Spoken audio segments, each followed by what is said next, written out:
There are only 4 days left until this book goes on sale. I don't know where the time has gone, but I am delighted that we are so close to release day. As you know, we've been counting down the days to release day by sharing little bits of the backstory of what brought us to this point of writing this book. So today I'll share a little bit about the actual impetus to writing the book.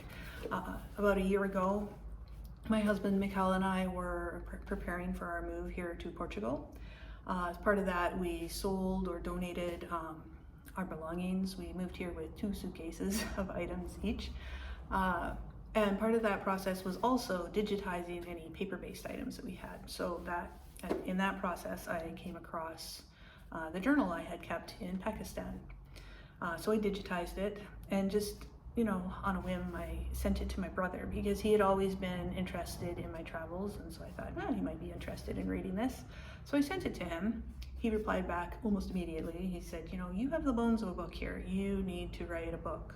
So I thought about that, and it was a 30,000 word document already. That is a good start on a book.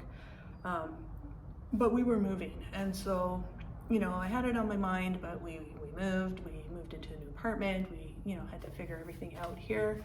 But as soon as we were sort of settled, I sat down and I thought, okay, now what do I need to do to turn this into a book? So I had no idea, but I started taking the journal and fleshing out the notes into a narrative.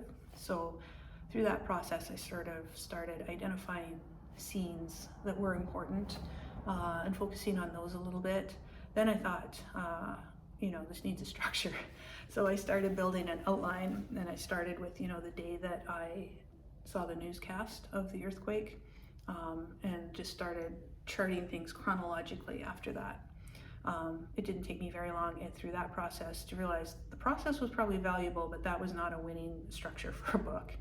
So I stepped back from the writing for a little bit and I started reading instead. I started looking up different memoirs that were similar to what I thought I wanted to do. So memoirs that were based around a specific event and how the author, responded, coped, experienced that event, as opposed to it being a longer term narrative of life.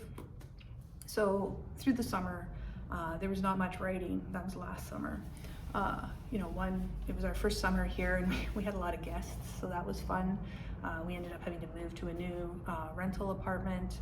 We had to do the administration related to establishing our residency here.